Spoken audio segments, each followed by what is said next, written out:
10. Robert Solis. In late 2020, 47-year-old Sergeant Sean Rios served 25 years and was a veteran of the Houston Police Department when he was killed in a shootout. Officials said Rios pursued the suspect, 25-year-old Robert Solis, off a freeway exit before the two exchanged gunfire. The circumstances around the shooting are unclear, but Solis was charged with murder in what's been described as a deadly road rage attack. Other details remain foggy, including whether Rios was acting as a police officer when the shooting happened and whether another motorist was involved or not. Initial reports indicate that Rios was off-duty and on his way to his shift at Bush Intercontinental Airport when he and the suspect opened fire on each other. Prosecutors are accusing Solis of flashing a handgun in a Snapchat post shortly before the encounter, while the suspect's defense attorney pointed out that nobody even saw Solis fire the gun that killed Rios. Solis does have an extensive criminal record that dates back to 2014 and was out on bond for making a terrorist threat when he was charged with the murder. His record also includes several bond forfeitures, which means that he missed a court date or violated his bond in other ways. Solis' murder trial is currently postponed while his lead attorney heals from a surgery. 9. Alexandra Nicole Davis. U.S. Army veteran Johnny Will Anderson III was strangled to death with a necktie in his Homewood, Alabama home at the end of last year. By the time police found his body, he'd been dead for days. Authorities quickly identified 29-year-old Alexandria Nicole Davis as their primary suspect and tracked her down in Anderson's stolen vehicle just a few hours after she stabbed the 36-year-old woman. At the time, Davis was out on bond for drug possession and paraphernalia charges that stemmed from an incident involving meth and used needles. She was also participating in a deferred theft court program over a stolen vehicle dating back to 2020. A judge deemed her non-compliant with the program after Anderson's murder and issued a warrant to be sent out for her arrest. Davis now faces capital murder, attempted murder, and obstruction of justice charges in connection to Anderson's death and the other stabbing she supposedly committed shortly before being taken into custody. Prosecutors claim she killed Anderson in a robbery gone wrong while stealing his phone, car keys, and debit card. They're also accusing her of giving detectives a false name when she was apprehended. 8. Edward Vincent Parks. In August 2022, a distressed woman contacted authorities in Jefferson County, Texas, and described in graphic detail the 3.5-year nightmare she'd been living under the thumb of her ex-boyfriend, 42-year-old Edward Vincent Parks. By then, the 37-year-old had tried to end her relationship with Parks many times, but he refused to take no for an answer, repeatedly subjecting her to physical and mental abuse. It wasn't the first time the woman reached out for help. Authorities had served Parks with a no-contact order of protection back in late 2021, making it clear he was banned from interacting with the victim. But a piece of paper can only go so far. It only took 4 days for Parkins to violate the order by sending the woman a friend request on social media. He violated the order at least 3 more times within the week it was issued. Parks was charged with stalking and violating a protective order. He spent the next 3 months in jail before making bond. 17 days after getting out, he started calling, texting, Facebook messaging, and Snapchatting his victim, who received over 100 pieces of unwanted contact over a short 5-week period. According to an affidavit, the victim believed she had no choice but to engage with him because she was afraid Parks would escalate his behavior if she ignored him. He was arrested for violating the order a second time in May 2022 and remains behind bars on a larger $250,000 bond. Hopefully, it's enough to keep him locked up for the sake of his victim. 7. Darian Bailey. Darian Bailey was just a teenager when he was charged with the murder of Derek Marianu back in 2012. He was accused of coming to the victim's home in Baton Rouge, Louisiana, with 2 accomplices and shooting Marianu in a burglary gone wrong. The victim's wife and daughter narrowly escaped the gunfire with their lives. Bailey pleaded guilty to manslaughter in 2019 and received a 10-year prison sentence for his actions.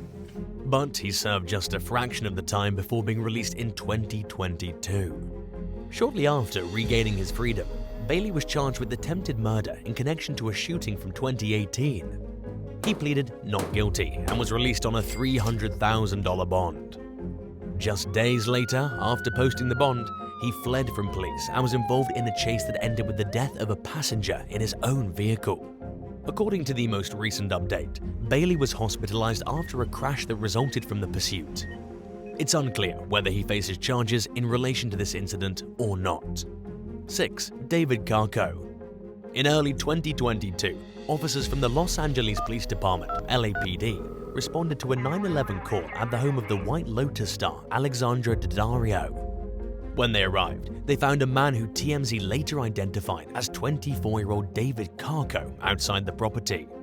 He allegedly refused to leave and was shouting before being taken into custody for carrying a concealed weapon police found in his car. Carco posted his $35,000 bail and was let out of jail just a few hours after being apprehended. Upon his release, police reportedly told Daddario to leave her property for safety reasons. Thankfully, she took the advice seriously. She later said that she had no idea Carco was armed when he came to her house that night. She mistook him for a construction worker and opened the door, completely unaware that he had a loaded gun. Carco claimed Daddario was the real stalker, even though he came to her house, and accused her of monitoring his home and bedroom from a satellite in space. He also believed that she'd mentioned his name a few times in her YouTube videos, which he watched obsessively. Daddario adamantly denied all the allegations placed against her, and a judge believed her, granting a 5-year order of protection against Carco. Whether he follows it, time will tell. 5. Carl Hannans. A teenager was seriously injured in early 2020 when a gunman shot him in the arm in the middle of an armed robbery in Poughkeepsie, New York. The shooting took place in the early morning in an empty alleyway next to an apartment building. Authorities charged 20-year-old Carl Hannans with attempted murder, attempted robbery, and several other gun-related crimes. He was out on bail for the charges when he was accused of murdering another man named Evan Davis just a little over a year later. Hannans was convicted in both cases and kept getting in trouble. His sentencing for the murder charge was delayed when he and 2 other inmates were found with narcotics and matches in their possession. When the young man was finally sentenced for killing Davis in April 2021, the judge described him as an empty soul and said, "If I could give you more time, I would." He received the maximum sentence possible of 25 years to life, which he's serving concurrently with a separate 23-year sentence for attempted murder, 23 years for assault, 15 years each for 4 counts of attempted robbery, and 15 years each for 3 weapons charges. He'll likely be locked up for the rest of his life. 4. Nina Morano and Lisa Dykes.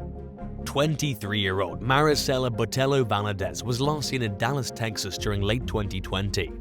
She was in town visiting from Seattle to see a friend and had gone out clubbing alone when she disappeared. The young woman's body was found 5 months later in a wooded area. She had been brutally stabbed to death. Cell phone records and other evidence led police to the home of 33-year-old Charles Beltran and 49-year-old Lisa Jo Dykes, who were later charged with Botello Valadez's murder, along with Dykes' wife, 50-year-old Nina Tamar Morano. Dykes and Morano each posted a $500,000 bail somehow. They were out on house arrest and awaiting trial when they disappeared on Christmas Day 2021. After trying to reach the women for days with no luck, police realized they'd cut off their GPS ankle monitors and fled. 2 months later, authorities tracked the pair down in Cambodia and had them sent back to Dallas. Shortly after, their lawyer Heath Harris told the Dallas Morning News that his client's decision to flee didn't necessarily mean she's guilty of the crime she's accused of. He said he thought the woman ran from the law because they feared for their safety and didn't want to testify against Beltran. The judge overseeing the case set the woman's bond at $4 million each this time. It's believed that their trial, which was supposed to take place in September this year, was delayed. 3. Jonathan Welch. In June 2022, police in Harper Woods, Michigan received a phone call from someone who claimed they were being held against their will. This turned into a 7-hour standoff with 23-year-old Jonathan Welch. By the time officers got to the scene, Welch's mother had escaped from the home with stab wounds. She was rushed to the hospital in critical condition and later died from her injuries. The young man remained barricaded inside the property. Neighbors claimed he had even dropped a child out of a window. At one point, he fired shots at police. Later on, he set the whole house on fire. When police finally took the man into custody and entered the home, they found the bodies of his girlfriend, Zlia Fraser, as well as his stepfather. Just a few days earlier, Welch had been arrested for viciously attacking Frazier. He was released on bail after he allegedly strangled the young woman with an extension cord, doused her with gasoline, and tortured her with a burning hot spatula. Following the standoff, he was charged with even more severe counts, including first-degree murder. For Frazier's family, news of Welch getting put behind bars was too little too late. They criticized the court system for letting him out on bond after brutally assaulting his girlfriend, and said that they gave him the opportunity to go on the violent crime spree by not punishing him in the first place. 2. Man Nguyen. A bail bondsman named Man Nguyen paid to get his friend Ibrahim Buechi out of jail in 2020, fully knowing that Buechi was facing a serious assault charge. He welcomed Buechi into his home in Bowie, Maryland, while knowing the defendant was supposed to stay in his parents' home. Nguyen also knew Buechi was angry with his accuser Carla Dominguez and that he'd been kicked out of his parents' home for his temper issues. When Nguyen took off for a weekend in Ocean City, he left Buechi alone with full access to his guns, badge, duffel bag, and other equipment. Not surprisingly, Buechi took one of the guns, tracked down Dominguez, shot, and killed her. He then turned the gun on himself to avoid facing up to his crimes. Nguyen was charged with contempt of court for enabling Buechi to violate his bond conditions. In his defense, he claimed his only bad judgment was trusting his friend. He also claimed that he never read the bond paperwork he signed, so he was innocently ignorant to the terms of Buechi's release. As if that weren't shocking enough, Nguyen even went as far as describing himself as the victim, pointing out in court that Buechi had crashed his car during the murder-suicide. The judge overseeing the case sentenced Nguyen to a year in jail with 11 months suspended, as long as he had good behavior. Considering the level of tragedy that defines this case from every angle, he got off extremely lucky, and based on his statements, some might even say that he doesn't seem to feel bad about the role he played in this situation. 1. Dennis Karatz. 44-year-old Dennis Karatz was free on a $250 bail for a domestic violence charge when he allegedly murdered his ex-girlfriend, 43-year-old Amanda Ducharme, back in 2021. The victim was moving out of their shared home in Milwaukee, Wisconsin, when someone beat her to death. Her remains were later discarded in a bathroom at an auto salvage yard owned by Karatz, with some cordless impact tools nearby. Karatz allegedly told detectives he believed Ducharme was purposefully luring customers away from his business. He was ordered to have no contact with her when he posted bail for the domestic violence charge. Around the same time, though, Ducharme told investigators that she feared for her life since Karatz had threatened to kill her. The disturbing and tragic murder has drawn more attention to Wisconsin's cash bail system, which has made headlines in recent years for enabling suspects accused of violent crimes to walk free for small amounts of money. As Fox 6 reporter Bill Miston pointed out, the state's bail system is not designed to protect the public in any way, but to ensure that the accused just shows up for their next court date. Milwaukee County Circuit Court Judge Glenn Yamahiro said that Karatz's $250 bail seemed low, but that he and other judges are limited in their ability to change the system. The only way to do so would be to change Wisconsin's constitution by passing an amendment, which is difficult to do.